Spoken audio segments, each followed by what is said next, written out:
Hello friends, welcome back M K knowledge group में। आज इस वीडियो में हम बात करने वाले हैं टूटेजा ट्यूटोरियल्स द्वारा CGPSC प्री 2021 के लिए टेस्ट पेपर अभी चल रहे हैं, तो उनके टेस्ट लिए जा रहे हैं।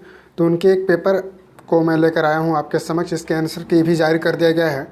तो टेस्ट का क्या लेवल है टूटेजा ट्यूटोरियल्स का और किस प्रकार से क्वेश्चन पूछे जा रहे हैं, उन सभी चीज़ों को देखेंगे। आप इसके माध्यम से ऑनलाइन भी जुड़ सकते हैं टेस्ट के रूप में। CGPSC मेंस 2021 के लिए टेस्ट अभी जारी कर रहे हैं और सभी लोग टेस्ट ऑनलाइन रूप से दे रहे हैं। तो इस प्रकार से आप कमेंट करके हमें कुछ पूछना हो तो आप पूछ भी सकते हैं। इससे पहले कि अगर कोई नए हैं तो प्लीज़ लाइक शेयर सब्सक्राइब करें, यह हमारा निवेदन है आप सभी से। तो चलिए शुरू करते हैं कि जो टेस्ट का लेवल है वह किस प्रकार से रह रहा है टूटेजा ट्यूटोरियल्स का। तो 2 घंटे के समय दिए जाते हैं, 200 पूर्णांक का होता है, 100 क्वेश्चन होते हैं। तो चलिए हम बात करते हैं कि किस प्रकार से क्वेश्चन पूछे गए थे और उनके आंसर की जारी कर दिए हैं। उनके आंसर के क्या होंगे आप भी इससे अच्छे से अध्ययन करिए और यह जानने की कोशिश करिए कि कितने क्वेश्चन आप बना पा रहे हैं और कितने क्वेश्चन अभी नहीं बन पा रहे हैं आपसे, और किस प्रकार का टेस्ट का लेवल है ट्यूटोरियल्स का। तो इस प्रकार से आप देख सकते हैं और ज्वाइन हो सकते हैं ऑनलाइन बैच के द्वारा और अपने जो तैयारी को एक अच्छा स्तर प्राप्त कर सकते हैं। ठीक है, तो चलिए बात करते हैं। पहला क्वेश्चन इसका है कि एटम, ठीक है, एटम में न्यूट्रॉन की खोज किसने की थी। इसका राइट आंसर हो जाएगा एटम में न्यूट्रॉन की खोज किसने की थी। इसका राइट आंसर हो जाएगा चैडविक। ठीक है, चैडविक नामक वैज्ञानिक जो थे वह परमाणु में न्यूट्रॉन की खोज उन्होंने की थी। न्यूट्रॉन एक आवेश रहित होता है। ठीक है, नेक्स्ट हम बात करने वाले हैं जैसे कि 3 जो परमाणु में कण पाए गए थे। जैसे कि हम सभी जानते हैं कि परमाणु में 3 कण पाए गए थे जिनमें प्रोटॉन, इलेक्ट्रॉन और न्यूट्रॉन थे। तो इस प्रकार से था 3, जिसमें हमें एटम के न्यूट्रॉन की खोज किसने की थी, तो चैडविक ने की थी। तो इस प्रकार से हम लेवल को देख सकते हैं कि किस प्रकार के क्वेश्चन पूछे जा रहे हैं CGPSC 2020 के लिए। तो इन चीज़ों का आप जब अगर पढ़ेंगे तो आपको यह एहसास होगा कि किस प्रकार का क्वेश्चन लेवल रहेगा और टेस्ट में किस प्रकार से स्टूडेंट भाग लेकर अपने आप को तैयारी दे रहे हैं, उनसे कंपटीशन आपका क्या रह रहा है। तो आप इसको टेस्ट के रूप में देखिए, सिलेबस के रूप में देखिए, किस प्रकार से सिलेबस को पूरे कवर करके एग्ज़ाम लिया जाता है। नेक्स्ट हमारा जो क्वेश्चन है वो क्वेश्चन यह है कि कैथोड किरणों में खाली स्थान होता है। दूसरा इसका राइट आंसर हो जाएगा C नंबर, द्रव्यमान तथा आवेश। ठीक है, C नंबर इसका राइट होगा। द्रव्यमान तथा आवेश ये 2 कण होती हैं जो कि उसमें पाए जाते हैं। नेक्स्ट जो हमारा क्वेश्चन है वह संरक्षण के उदाहरण से संबंधित है, तो इसको देखते हैं क्या है। तीसरा का राइट आंसर आपको बताना है कि संक्षारण के उदाहरण हैं। तीसरा का राइट आंसर हो जाएगा उपयुक्त सभी। यह क्या है, संक्षारण के उदाहरण है। ठीक है, तो संक्षारण वह पदार्थ होता है, जैसे कि हम इसे जंग लगना के तात्पर्य से जान सकते हैं। संक्षारण मतलब जंग लगना होता है। तो सिल्वर पर काले रंग की परत बनना एक संक्षारण है। ठीक है, या जंग लगना कह सकते हैं। तांबे पर हरे रंग का परत बनना, लोहे पर भूरे रंग का परत बनना, ये सभी जंग लगने का है, जिसे हम वैज्ञानिक भाषा में संक्षारण कहते हैं। ठीक है, तो ये जिसे प्रोटॉन न्यूट्रॉन हमने पढ़ लिया, संक्षारण को अच्छे से पढ़ लेंगे क्योंकि बार बार से सिलेबस में दिया हुआ है, क्वेश्चन यहीं से आपके बनते हैं। नेक्स्ट हमारा जो क्वेश्चन है, एक सामान्य शुष्क सेल में विद्युत अपघट्य होता है। इसका राइट आंसर बताया है, एक सामान्य शुष्क सेल में विद्युत अपघट्य होता है। 4 का राइट आंसर हो जाएगा आपका C नंबर, यानी कि अमोनियम क्लोराइड। ठीक है, इसका राइट आंसर क्या हो जाएगा, अमोनियम क्लोराइड। ठीक है, एक सामान्य शुष्क सेल में विद्युत अपघट्य होता है अमोनियम क्लोराइड के द्वारा। ठीक है, नेक्स्ट हमारा बात करना है कि ऑक्सीजन के बाद सबसे अधिक उपलब्ध कौन सा मूल तत्व है। ठीक है, इसका राइट आपको बताना है कि ऑक्सीजन के बाद सबसे अधिक उपलब्ध मूल तत्व है। 5वां का राइट आंसर हो जाएगा सिलिकॉन। 30 प्रकार से आपको तत्वों के बारे में भी अच्छे से पढ़ लेना चाहिए। नेक्स्ट जो क्वेश्चन है, निम्न धातु में से कौन सा सामान्य ताप पर द्रव्य है। 6 का राइट आंसर हो जाएगा B नंबर, यानी कि पारा जो होता है एक सामान्य ताप पर भी क्या होता है, द्रव्य ही होता है, वह ठोस नहीं होता है। इसीलिए पारा का उपयोग क्या किया जाता है, थर्मामीटर के रूप में तापमान को नापने के लिए किया जाता है, ताकि इसकी तापमान के नापने में कोई त्रुटि न हो। यह जो मॉडल टेस्ट लिया गया है टूटेजा ट्यूटोरियल्स का है, जिसके माध्यम से हम जानने की कोशिश कर रहे हैं कि किस प्रकार से उसके कोचिंग की प्रकृति है और किस प्रकार से क्वेश्चन लिए जा रहे हैं। तो आप भी इस क्वेश्चन को अच्छे से देखिए और जानने की कोशिश कीजिए और आप ज्वाइनिंग भी ले सकते हैं। ठीक है, जो भी क्वेश्चन होगा आप हमें कमेंट बॉक्स में पूछ सकते हैं, हम आपकी ज़रूर हेल्प करेंगे। नेक्स्ट जो हमारा क्वेश्चन है, निम्नलिखित में से सबसे प्रबल ऑक्सीकरण एजेंट क्या है? इसका राइट आंसर आपको बताना है। 7 का राइट आंसर सी नंबर हो जाएगा, यानी कि फ्लोराइन। फ्लोरीन क्या है? एक ऑक्सीकोरिक एजेंट होता है, ठीक है, जिसे आप जान गए। नेक्स्ट जो है एल्युमिनियम का अयस्क होता है, एल्युमिनियम का अयस्क है, इसे सभी लोग जानते होंगे। इसका राइट आंसर क्या हो जाएगा? बॉक्साइड, ठीक है। नेक्स्ट है कांच क्या है? कांच आपको बताना है, कांच क्या है तो आपको बताना होगा, सब कोई जानते होंगे। इसका अच्छा है अति शीतलित तरल है। कांच क्या है? अति शीतलित तरल है। नेक्स्ट है निम्नलिखित में से कौन सा पदार्थ सर्वाधिक मजबूत होता है? इसमें से 4 ऑप्शन दिए गए हैं। इसका राइट आंसर हो जाएगा डी नंबर, ग्रेफिन। ग्रेफिन एक क्या है? सर्वाधिक मजबूत पदार्थ होता है। निम्नलिखित में से किसने भारी पानी की खोज की थी? भारी पानी की खोज यानी कि D2O की खोज किसने की थी? सामान्य जो पानी होता है वो हमारा क्या होता है? H2O होता है। अब D2O की खोज किसने की थी? इसको बताना है। 11 का राइट आंसर भी होगा H.C. उरे। H.C. उरे ने क्या किया था?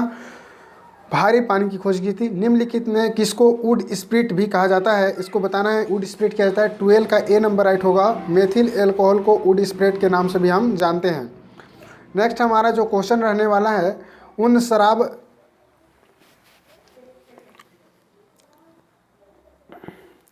उन शराब त्रासदियों में जिनके परिणाम स्वरूप अंधता आदि होती है हानिकारक पदार्थ हैं। 13 का राइट आंसर हो जाएगा डी नंबर, ठीक है। इसका राइट आंसर डी नंबर होगा, यानी कि मेथिल एल्कोहल होता है। नेक्स्ट जो हमारा क्वेश्चन है, मैग्नेटाइड क्या है? मैग्नेटाइड क्या है? मैग्नेटाइड के बारे में आपको बताना है, विद्युत रूप से मैग्नेटाइड के रूप में बताना है, ठीक है। मैग्नेटाइड क्या है? मैग्नेटाइड का आपको आंसर बताना है। 14 का इसका राइट आंसर बी नंबर हो जाएगा, Fe3O4। ये मैग्नेटाइड का क्या है? सूत्र है। नेक्स्ट हमारा जो क्वेश्चन है, निम्नलिखित में से कौन एक विस्फोटक नहीं है? इस चारों ऑप्शन में आपको बताना है कि कौन सा ऐसा पदार्थ है जो विस्फोटक नहीं है। तो 15वां का राइट आंसर हो जाएगा नाइट्रोक्लोरोफॉर्म क्या है? विस्फोटक नहीं है। बाकी TNG, TNT और पोटेशियम क्लोराइड आदि ये विस्फोटक पदार्थ के अंतर्गत आते हैं, ठीक है। नेक्स्ट है, कौन प्राकृतिक गैस का मुख्य घटक है? प्राकृतिक गैस का मुख्य घटक बताना है। इसका राइट आंसर हो जाएगा मीथेन, प्राकृतिक गैस का मुख्य घटक है। नेक्स्ट जो हमारा क्वेश्चन रहने वाला है, भाप अंगार गैस किस का मिश्रण होता है? भाप अंगार गैस किसका मिश्रण होता है? इसका राइट आंसर 17 का सी नंबर हो जाएगा।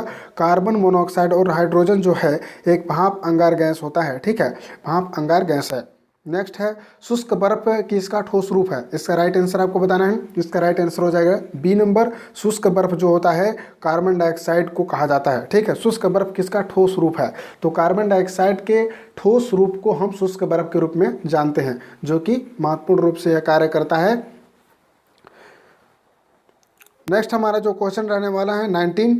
नेक्स्ट है, शुष्क धुलाई में किसका प्रयोग होता है? 19 का राइट आंसर बताना है। 19 का राइट आंसर डी नंबर हो जाएगा। उपरोक्त सभी ये क्या होते हैं? शुष्क धुलाई के रूप में प्रयुक्त होते हैं। 19 का डी नंबर हो जाएगा।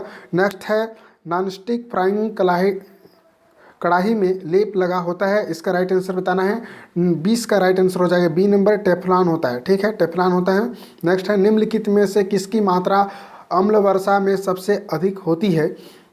तो 20 का राइट आंसर हो जाएगा सी नंबर, यानी कि H2SO4। इसी प्रकार के हम सभी कोचिंग इंस्टीट्यूट के जो भी टेस्ट पेपर हो रहे हैं उन सभी क्वेश्चन पेपर के टेस्ट पेपर लाने की हम कोशिश कर रहे हैं, तो आपके लिए फ़ायदेमंद रहेगा। प्लीज़ लाइक शेयर सब्सक्राइब करें और जानने की कोशिश करें कि किस कोचिंग का अच्छा टेस्ट पेपर हो रहा है और जो अच्छे लाभदायक है उनके बारे में हम बात करेंगे, ठीक है, बने रहिएगा लास्ट तक। नेक्स्ट है, रबड़ को वल्कनित करने के लिए प्रयोग किया जाता है।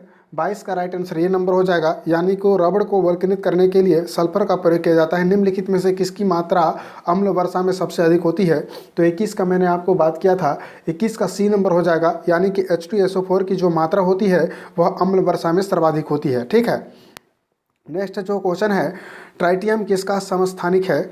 आप सभी ने पढ़ा होगा ट्राइटिनियम किसका समस्थानिक है। 23 का राइट आंसर आपको हो जाए बी नंबर, हाइड्रोजन का। तो ड्यूटेरियम ट्राइटियम, ठीक है, हाइड्रोजन है, इसके बाद दूसरा होता है ड्यूटेरियम, इसके बाद तीसरा होता है ट्राइटियम। तो हाइड्रोजन के 3 समस्थानिक पाए जाते हैं, ठीक है।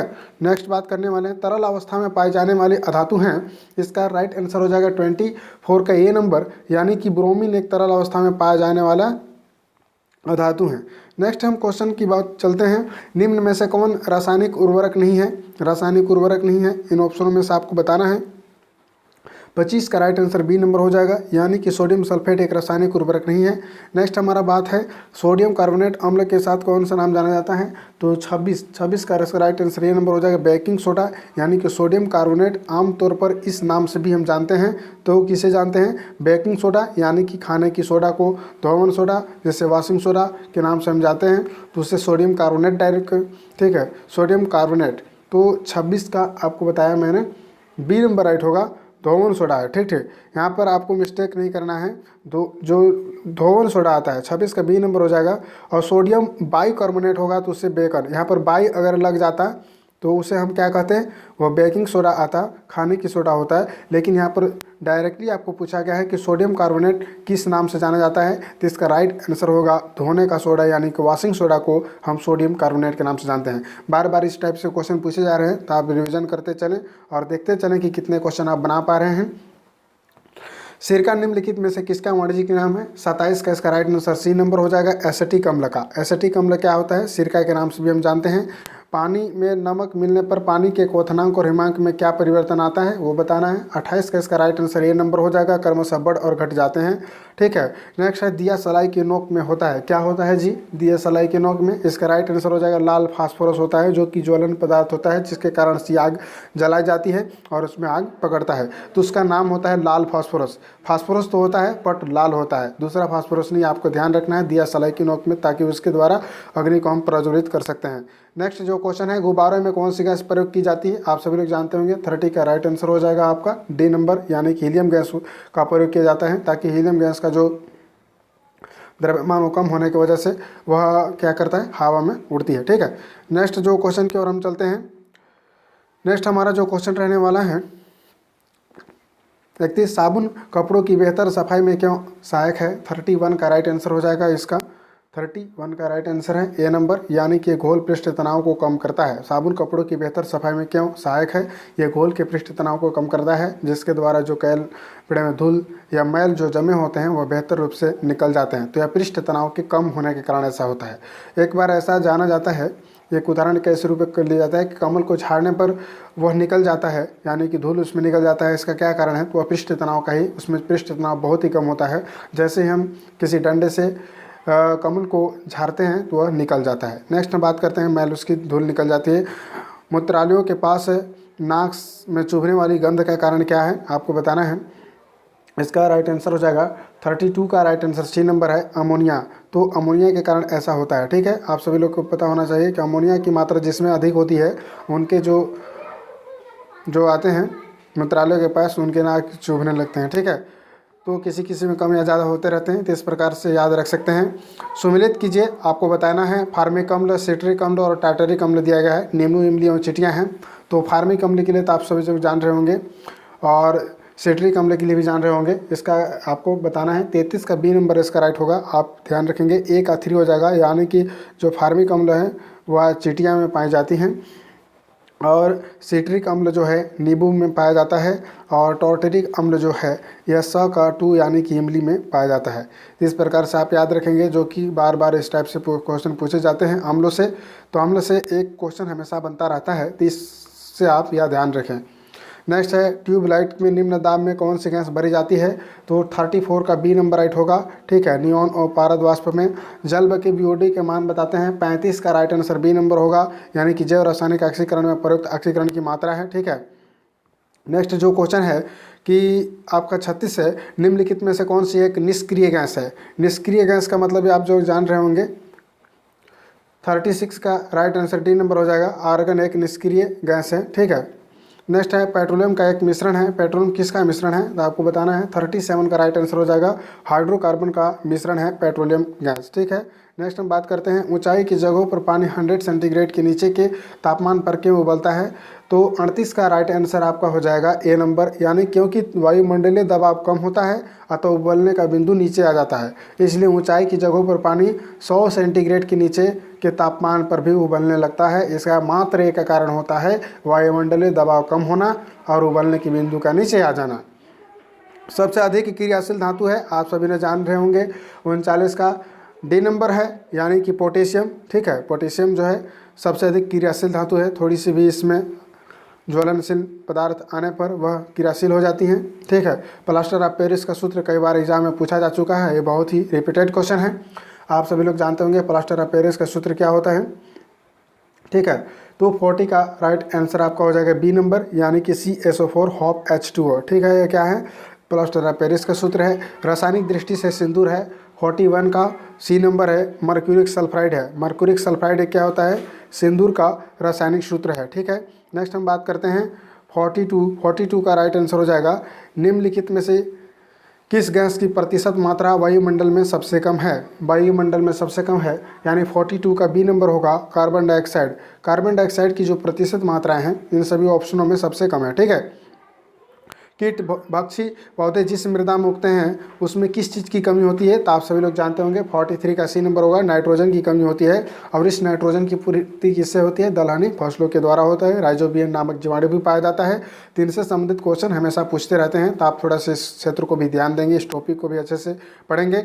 स्वर्णकारों द्वारा प्रयोग में लाने वाला एक्वारेजिया निम्नलिखित से मिलाकर बनाया जाता है, यानी कि 44 का बी नंबर राइट होगा। नाइट्रिक अम्ल और हाइड्रोक्लोरिक अम्ल का प्रयोग किया जाता है स्वर्णकारों द्वारा प्रयोग में आने वाला एक्वारेजिया। ठीक है, नेक्स्ट हम बात करते हैं सभी जैव यौगिकों में सर्वाधिक आवश्यक मूल्य तत्व है। सभी जैव यौगिकों में सर्वाधिक मूल्य तत्व कौन सा है, मूल तत्व आपको बताना है। 45 का बी नंबर होगा, कार्बन एक मूल्य तत्व है सभी जैव यौगिकों में, क्योंकि कार्बन के द्वारा ही मनुष्य की जो निर्धारण होता है वह एक जीवन भी चलता है। समस्थानिक C614 का संबंध होता है, यानी कि इसे 46 का राइट आंसर सी नंबर हो जाएगा। फॉसिल जीवाश्म में आयु निर्धारण से है। इलेक्ट्रॉन को प्राप्त करने की प्रक्रिया को क्या कहते हैं, 47 का बी नंबर राइट होगा, यानी कि अपचयन कहते हैं। ठीक है, इलेक्ट्रॉन को प्राप्त करने वाले प्रक्रिया को क्या कहते हैं, अपचयन कहते हैं। ठीक है, सोल्डर किंग 2 धातुओं से बना मिश्र धातु है। 48 का राइट आंसर हो जाएगा आपका डी नंबर। ठीक है, 48 का राइट आंसर क्या हो जाएगा, डी नंबर। टीन और क्या होता है आपका, टीन और सीसा, टीन और सीसा से मिलकर बना है। ठीक है, टीन और सीसा से मिलकर बना है। सोल्डर किन 2 धातुओं से मिश्रण है। अल्कोहल जल मिश्रण को अलग किया जा सकता है। 49 का राइट आंसर आपका हो जाएगा सी नंबर, यानी कि आसवन विधि द्वारा अल्कोहल को जल मिश्रण से अलग कर सकते हैं। नेक्स्ट है ब्लीचिंग पाउडर में कौन सा रासायनिक यौगिक होता है। 50 का राइट आंसर होगा बी नंबर, यानी कि कैल्शियम ऑक्सीक्लोराइड। कैल्शियम ऑक्सीक्लोराइड के द्वारा ब्लीचिंग का उपयोग किया जाता है, जिसके माध्यम से, ठीक है, ब्लीचिंग पाउडर को रासायनिक यौगिक होता है कैल्शियम ऑक्सीक्लोराइड होता है। तो इस प्रकार से हमने बात किया। अब जो 50 क्वेश्चन है वह छत्तीसगढ़ से रिलेटेड है, तो हम नेक्स्ट वीडियो में उससे बात करेंगे। तो इस प्रकार के हम सभी कोचिंग संस्थानों के जो भी टेस्ट अभी लिए जा रहे हैं वर्तमान समय में, तो हम उनकी जानकारी आपको देंगे और इसी प्रकार से हम सभी रिवीजन करते चलेंगे CGPSC 2021 के लिए। तो प्लीज़ लाइक शेयर सब्सक्राइब करें, जिनकी ज़रूरत हो उन्हें आप शेयर करें। थैंक यू वेरी मच, मिलते हैं नेक्स्ट वीडियो में।